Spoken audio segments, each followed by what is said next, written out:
More recruiting firms and organizations now adopt assessment center as part of their recruitment process. I remember when I got my first invitation to an assessment center, I didn't know what to look forward to. I didn't know how to prepare. So I'm making this video to share my experience at my first assessment center and give you tips on how you can prepare for an assessment center. If this is a video you're interested in watching, keep watching.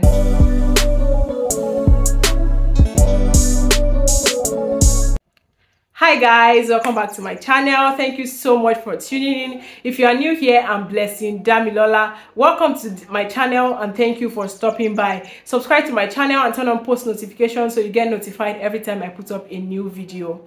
So I'm going to be sharing my experience at an assessment center. When I got the invitation, I was clueless on what to do or what to expect, because I already had a virtual interview and all the situational based questions and competency based questions. I answered everything already. So I didn't know what to expect or what else they wanted from me, and I had to do some research, and with the little research I did, I went for the assessment center.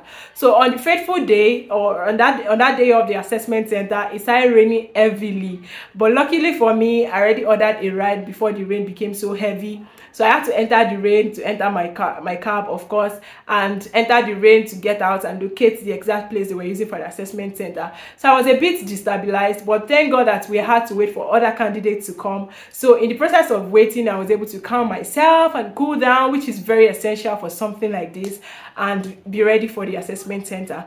So we started with an introduction from the moderator, the person that was in charge and coordinating the whole thing. So he introduced us to what we had to expect, what we had to do and all that. And then we started. They gave us a blank sheet of paper, gave us pencils, erasers, and said we should draw the animal that represents who we are. At that point, I was like, if you are going to test my drawing skill here, let me just stop here, because I'm not going to pass. I'm very, very bad at drawing. Well, as it turned out to be, they were not so interested in the drawing skill. They just wanted to know our core strengths. So I was going to draw an eagle. But at that point, I could not even remember what an eagle looked like. I'd forgotten what... If I had known they would tell us to draw something like that, I would have maybe Googled an eagle and checked the picture and tried to, memorize the picture. But at that point, I could not even picture what an eagle looked like. And immediately we got there, we were told to keep our phones in our bags and drop our bags. So I had no access to my phone and I had to draw my eagle.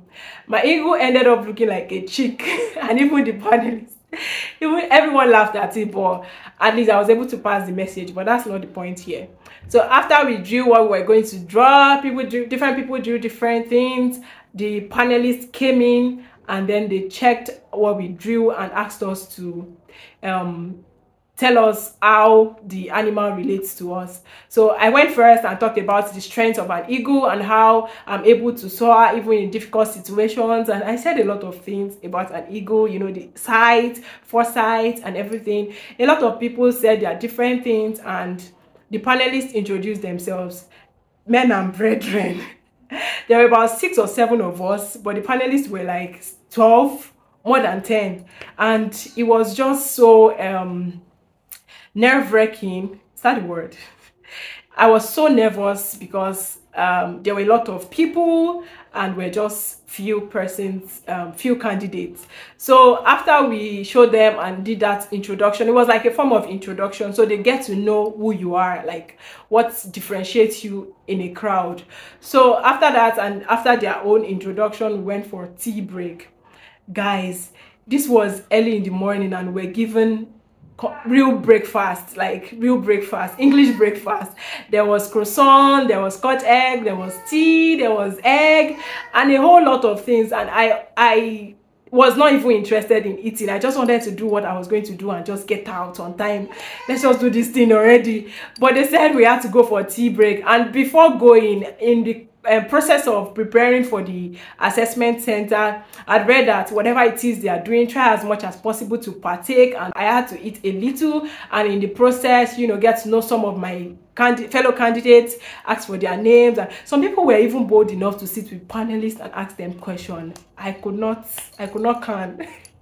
I could not try it. So after that, we went back, and that was when the main thing started. So the first thing we had was the group presentation, which is very common in virtually all assessment centers, you should expect that group presentation will be one of the things that you will do. So for the group presentation, we're given a case study. We're given the same case study, and then we're given the time, I think 15 minutes to go through it, then 20 minutes to discuss, and then some minutes to present. So one thing they were going to test for, which I knew, was that they wanted to test for our ability to work under pressure, because there was the pressure of time to work with.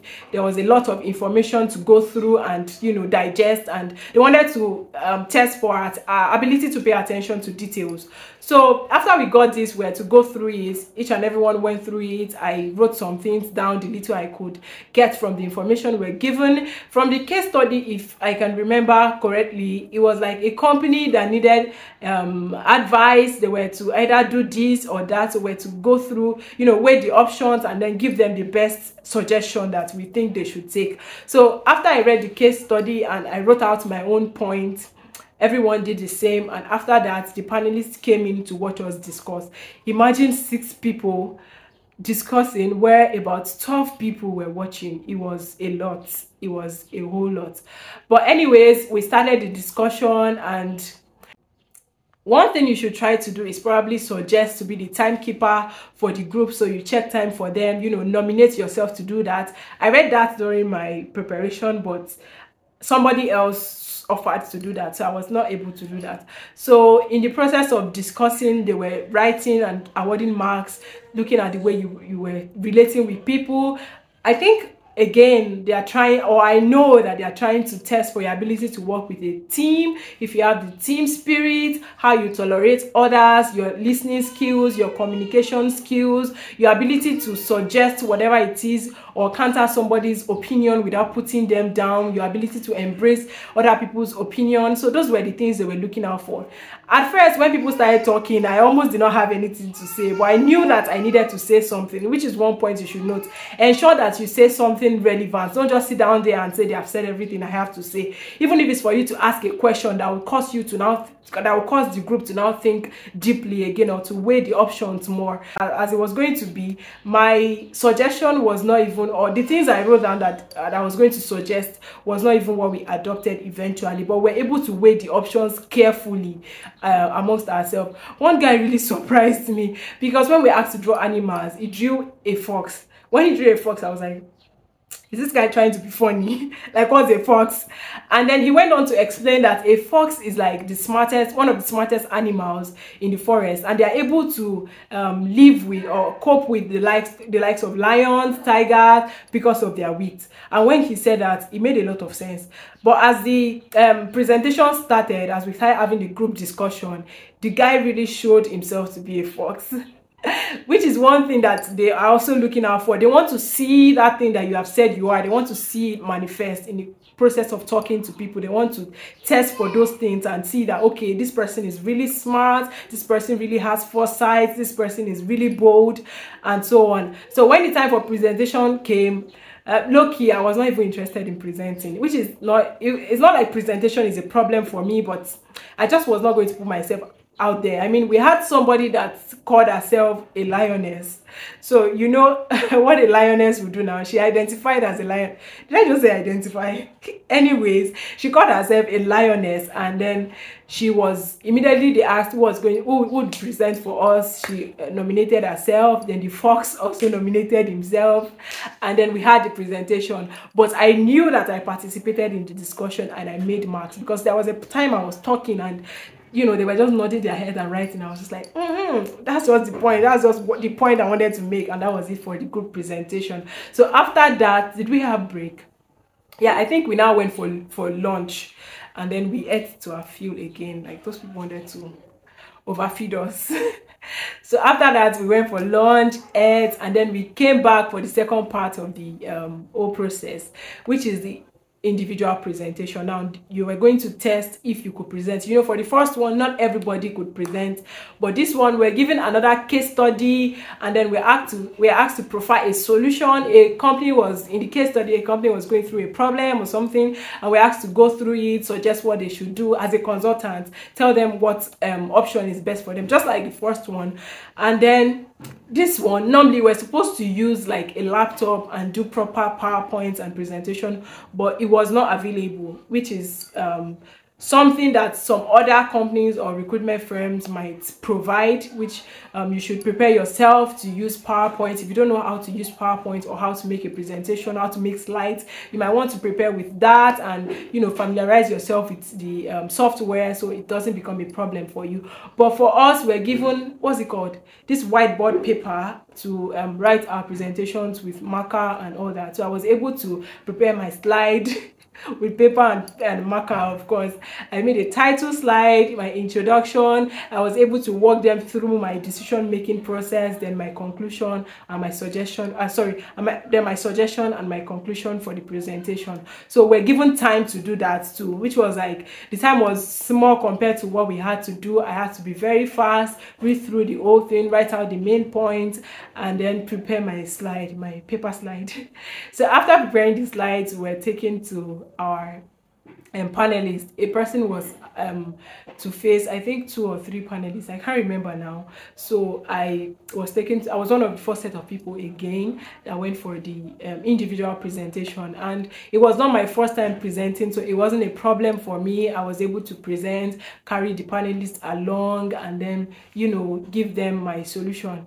The case study we're giving was a bit tricky because the solution was not obvious. We had to think deeply, and I was able to proffer, let's say, 70% of the solution. Some people were not even able to. It was after the whole thing that we're discussing that, you know, sharing ideas, and we're like, oh, I didn't think about that. Oh, that should have been the point and all that. So my presentation went well, and then I was asked questions which I was able to answer to the best of my ability, and then I was to ask them a question.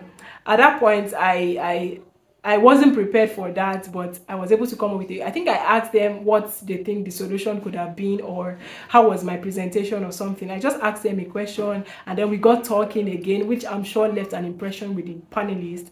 And then that was it for the second phase of the process. And then the final phase, which was not even assessed, was that the panelists came in and then they wanted us to suggest how the process could have been better, what they could have done better, and how they could improve on their subsequent assessment centers. For this one, I had nothing to say, because I mean, it was my first and I didn't have a lot of things to say. But trust me, others had been to assessment centers and they were able to recommend, okay, for the case studies, you probably should send them to us earlier, because some companies actually do that, some recruiting firms do that. They send to you what you're going to, they send what you're going to use or what you're going to need to you, and then you can prepare ahead. Sometimes they tell you, okay, this is it, prepare something, and then you're going to present.